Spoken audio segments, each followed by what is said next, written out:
नमस्कार, मैं अशोक विश्वकर्मा। हिंदी परख में आपका स्वागत है।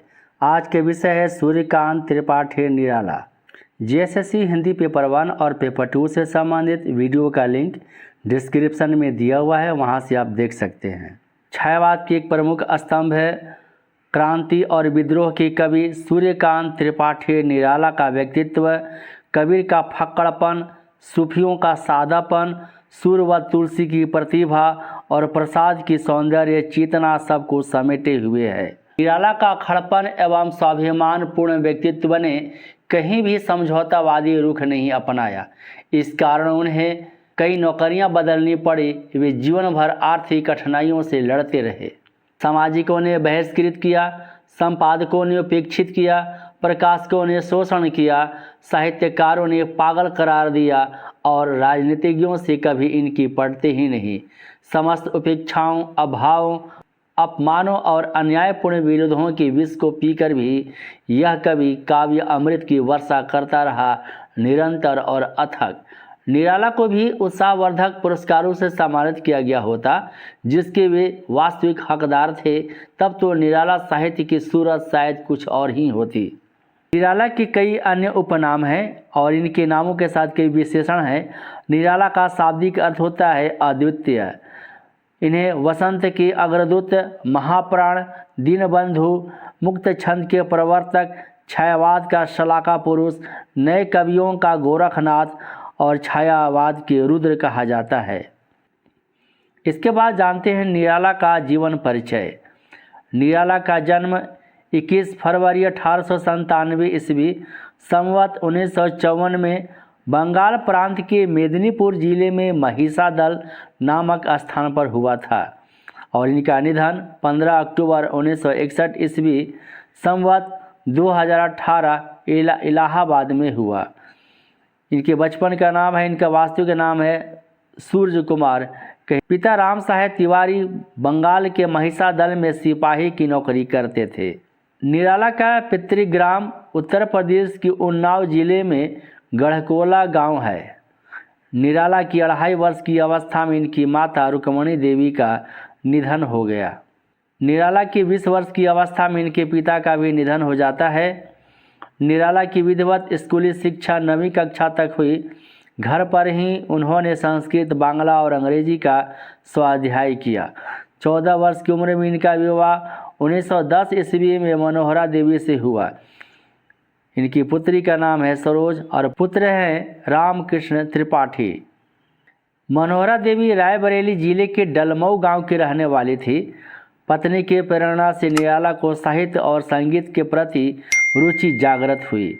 निराला के परिवार के आत्मीय जन की मृत्यु स्पेनिश फ्लू से हुआ। पत्नी का निधन 1918 ईस्वी में हो जाती है। मरणोपरांत निराला को पद्म भूषण प्रदान किया गया। इसके बाद जानते हैं निराला के द्वारा संपादित किए गए पत्रिका। पहला पत्रिका है समन्वय। 1922 ईस्वी में रामकृष्ण मिशन की पत्रिका समन्वय, जो कलकत्ता से प्रकाशित होती थी, इसके संपादक बने। दूसरी पत्रिका है मतवाला, जो 1923 ईस्वी में संपादक मंडल में शामिल होते हैं। मतवाला के संपादक मंडल के सदस्य हैं शिवपूजन सहाय, पांडे बेचन शर्मा उग्र, निराला, नवजातिक लाल श्रीवास्तव, महादेव प्रसाद सेठ। इसके बाद उन्होंने जिस पत्रिका का संपादन किया हुआ है गंगा पुस्तक माला, लखनऊ के गंगा पुस्तक माला के संपादक बने। इसके बाद सुधा पत्रिका है। 1935 ईस्वी में निराला सुधा मासिक पत्रिका के संपादकीय लिखने लगे। निराला का साहित्यिक परिचय। निराला अपने युग की काव्य परंपरा के प्रति प्रबल विद्रोह का भाव लेकर काव्य रचना करते थे। इनकी रचनाएं हैं, काव्य संग्रह है, ये है। पहला काव्य संग्रह है अनामिका, जो 1923 ईस्वी में प्रकाशित होती है। परिमल 1930 ईस्वी में प्रकाशित होती है। गीतिका 1936, अनामिका द्वितीय 1939। अनामिका के 2 संस्करण है। पहला संस्करण 1923 ईस्वी में छपती है और दूसरा संस्करण 1939 ईस्वी। तुलसीदास 1938, कुकुरमुत्ता 1942। अणिमा 1943 ईस्वी में प्रकाशित होती है। बेला 1946 ईस्वी में नए पत्ते भी प्रकाशित होते हैं। अर्चना 1950 ईस्वी 1950 ईस्वी में एक और रचना इनका है काव्य संग्रह, वह है आराधना। गीत गुंज 1954, सांध्य काकली 1961 और अपरा 1956 ईस्वी में प्रकाशित होती है। इन काव्य संग्रह से महत्वपूर्ण बिंदु वीडियो की आगे हम लोग पढ़ेंगे। निराला द्वारा रचित उपन्यास हैं अप्सरा, जो 1931 ईस्वी में छपती है। निराला का यह पहला उपन्यास अप्सरा है।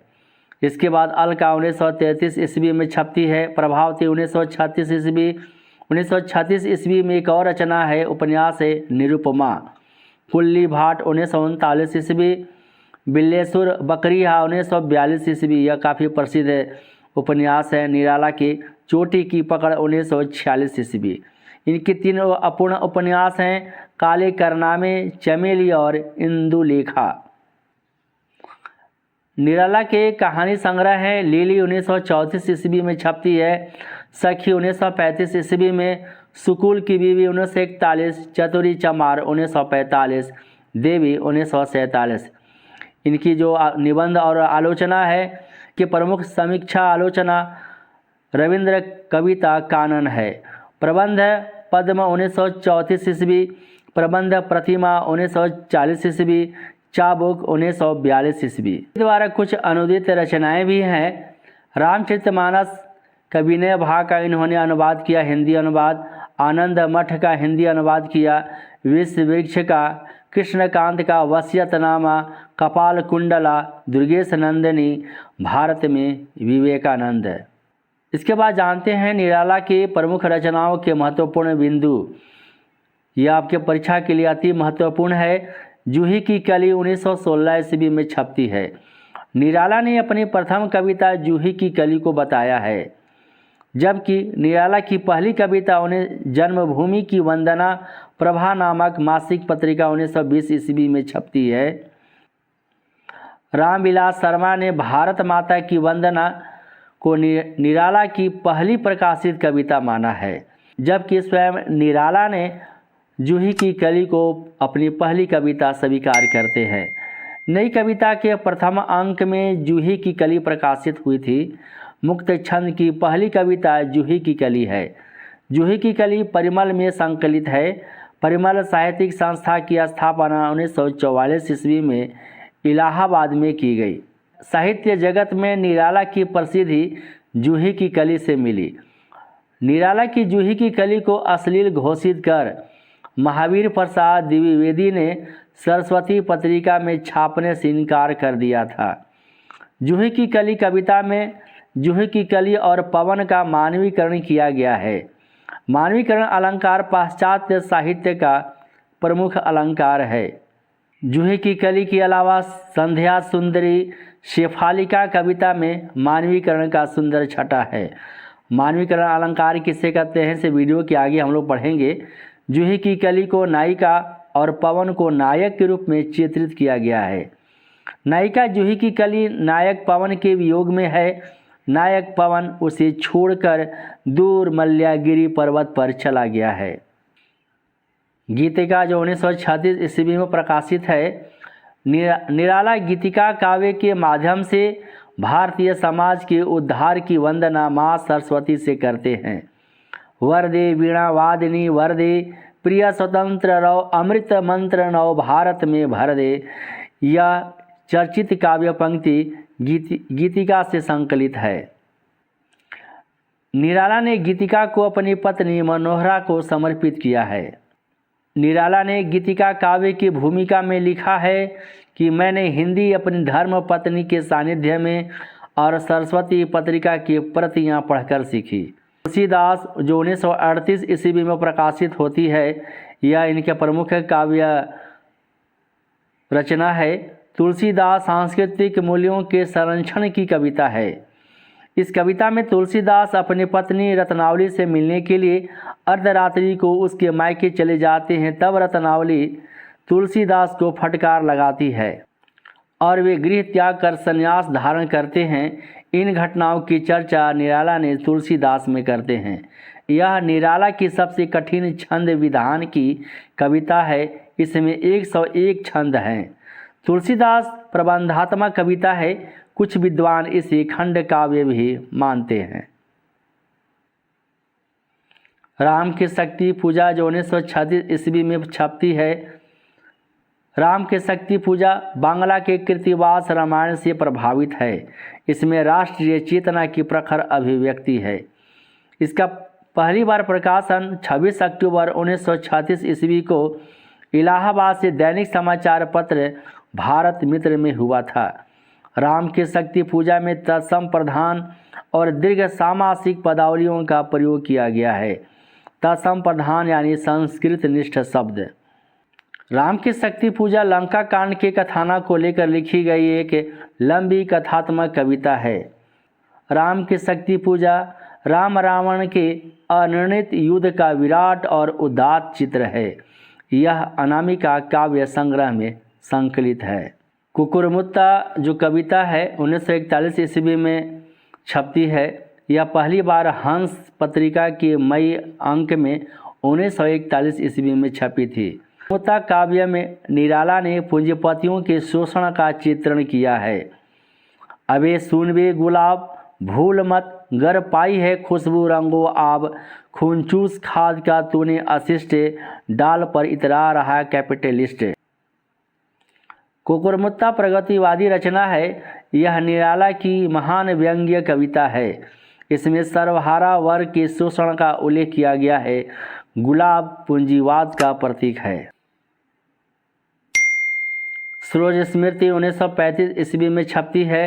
सरोज स्मृति हिंदी साहित्य की प्रथम शोक गीत है। अपनी पुत्री सरोज के 19 साल में असामयिक निधन से आहत होकर उन्होंने सरोज स्मृति की रचना करते हैं। सरोज स्मृति अनामिका काव्य संग्रह में अवतरित है। सरोज स्मृति की प्रमुख काव्य पंक्तियां हैं जो आपके परीक्षा के लिए काफ़ी महत्वपूर्ण है।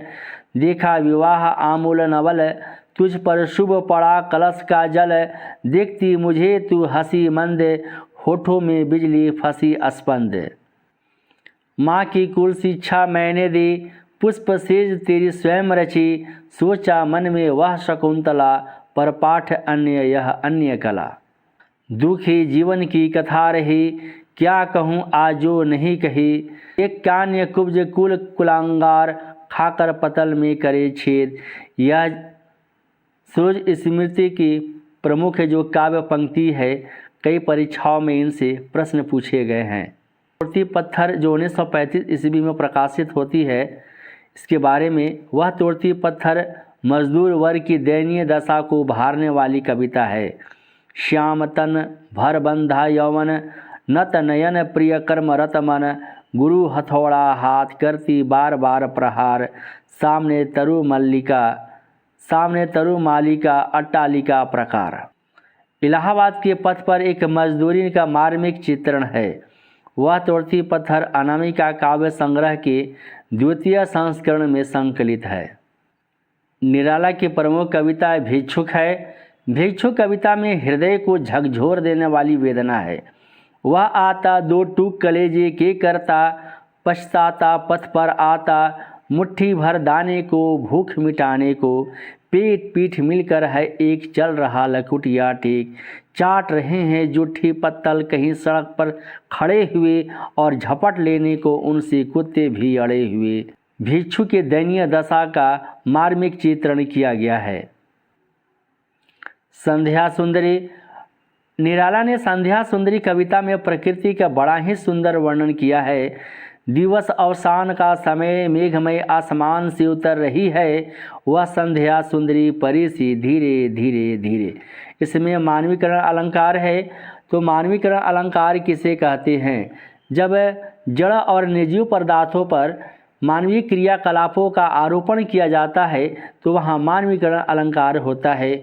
इसे उदाहरण से समझते हैं। फूल हंसे कलियाँ मुस्काए।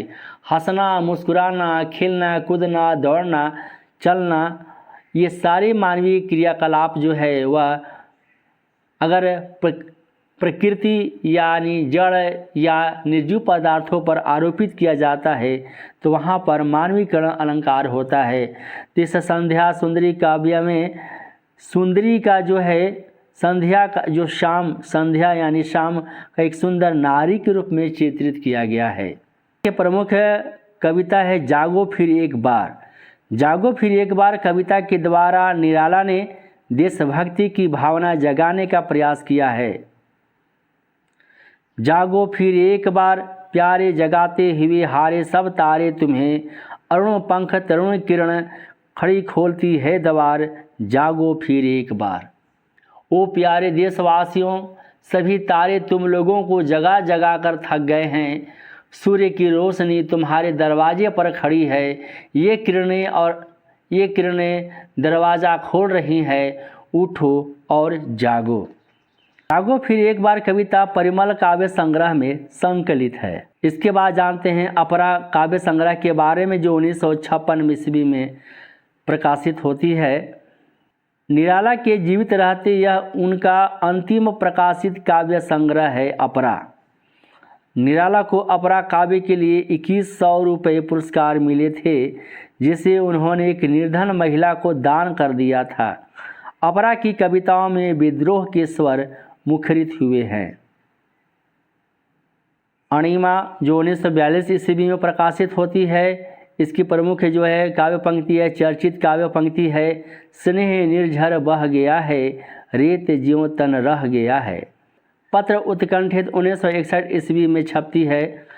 निराला की यह अंतिम कविता है। इस कविता की अंतिम पंक्ति है, पुनः सवेरा एक फेरा है जी का। इसके बाद जानते हैं निराला साहित्य की काव्यगत विशेषताएं। राष्ट्रीय चेतना का स्वर है इसमें, विद्रोह का स्वर भी प्रमुख है, पूंजीवाद का विरोध किया गया है, मानवीयता है, प्रकृति चित्रण है और रहस्य भावना है। इसके बाद जानते हैं महत्वपूर्ण बिंदु जो आपके परीक्षा के लिए महत्वपूर्ण है। निराला ने लगभग 500 गीतों की रचना की। परिमल की भूमिका में निराला ने छायावादी काव्य भाषा और छंद के विषय पर लिखा है। जिस प्रकार मनुष्य की मुक्ति होती है उसी प्रकार कविता की भी मुक्ति होती है। मनुष्य की मुक्ति कर्मों के बंधन से छुटकारा पाने में है और कविता की मुक्ति छंदों के शासन से छुटकारा पाने में है। आचार्य रामचंद्र शुक्ल ने परिमल का अध्ययन करते हुए निराला को विरोधों का सामंजस्य एवं बहुवस्तु स्पर्शनी कविता का कवि कहा है। शुक्ल के अनुसार निराला जी पर बंग भाषा की काव्य शैली का प्रभाव है। काव्य में न वाद है न ऐसा जिसे लेकर निराला कोई पंथ ही खड़ा कर दे, यह कथन है आचार्य रामचंद्र शुक्ल का। लाक्षणिक वैलक्षण लाने की प्रवृत्ति इनमें उतनी नहीं पाई जाती जितनी प्रसाद और पंथ में, यह कथन है आचार्य रामचंद्र शुक्ल का। शुक्ल की विवि रचना में निराला ने मनोरमा का चित्र प्रस्तुत किया है। अंतिम काव्य संग्रह है सांध्य काकली जो 1969 ईस्वी में प्रकाशित होती है। निराला का एकमात्र काव्य संग्रह है जो मरणोपरांत प्रकाशित हुआ। रामविलास शर्मा ने निराला को ओज एवं औदात्य का कवि कहा है। निराला की साहित्य साधना आलोचनात्मक रचना के लेखक रामविलास शर्मा है। निराला मुक्त छंद के प्रवर्तक हैं। महावीर प्रसाद द्विवेदी ने निराला के मुक्त छंद को रबर छंद और केचुआ छंद कहकर व्यंग्य किया है। निराला को छायावाद, प्रगतिवाद, प्रयोगवाद और नई कविता का पथ प्रदर्शक कहा जाता है। निराला की प्रगतिवादी कविताएं हैं कुकुरमुत्ता, नए पत्ते, गर्म पकौड़ी और अणिमा। गतिशील लेखक संघ की स्थापना 1936 ईस्वी में हुई थी। निराला का संपूर्ण साहित्य निराला रचनावली में 8 खंडों में प्रकाशित है। निराला का प्रथम काव्य संग्रह अनामिका है। इसके 2 संस्करण हैं, 1923 और 1938। 1923 ईस्वी में पहला संस्करण प्रकाशित होता है और दूसरा संस्करण है 1938। परिमल में अन्याय और शोषण के प्रति तीव्र विद्रोह एवं निम्न वर्ग के प्रति गहरी सहानुभूति है। निराला ने कवित्व को हिंदी की जातीय छंद कहा है। गीत गाने दो मुझे तो वेदना को रोकने को, यह काव्य पंक्ति गीत गाने दो से संकलित है। निराला का प्रथम उपन्यास का नाम है अप्सरा। निराला का वैश्य समाज की समस्या पर आधारित यह रचना है। उपन्यासों में बिलेसुर बकरिया सबसे ज़्यादा चर्चित है। निराला की लंबी कविताएं हैं बादल राग, राम की शक्ति पूजा, तुलसीदास, कुकुरमुत्ता। बादल राग और उत्साह कविता क्रांति चेतना का प्रतीक है। उत्साह कविता में कवि ने बादल का उल्लेख किया है जो क्रांति का प्रतीक है। बादल राग 6 खंडों में है। लहजे का सौंधापन लिए निराला की कविताएं हैं कुकुरमुत्ता, रानी और कहानी, महंगू महंगा रहा। निराला की आत्मकथा नामक जीवनी के लेखक सूर्य प्रकाश दीक्षित हैं। निराला एक आत्महंता आस्था नामक जीवनी के लेखक दुद्धनाथ सिंह हैं। निराला की आध्यात्मिक गुरु का नाम है विवेकानंद। वे रामकृष्ण परमहंस से भी बहुत ज़्यादा प्रभावित हुए। निराला का दार्शनिक दृष्टिकोण अद्वैतवाद से प्रभावित है। निराला को महाप्राण आलोचक गंगा प्रसाद पांडेय ने कहा। निराला के चर्चित वाक्य हैं, वह कवि ही क्या जिसके कलाकार के हाथ, दार्शनिक के पैर और पहलवान की छाती न हो। मुझे प्रोफेसरों के बीच में छायावाद को सिद्ध करना होगा। मैंने अपनी कविताओं में मयूर व्याल को पूंछ से बांध दिया है। तो वीडियो कैसा लगा आप हमें कमेंट कर बताएं। यदि चैनल पर पहली बार आए हैं तो हिंदी परख को सब्सक्राइब करें, बेल आइकन को प्रेस करें ताकि नोटिफिकेशन आपके पास समय पर पहुंच सके। वीडियो को लाइक और अपने साथियों के बीच शेयर करें। नमस्कार।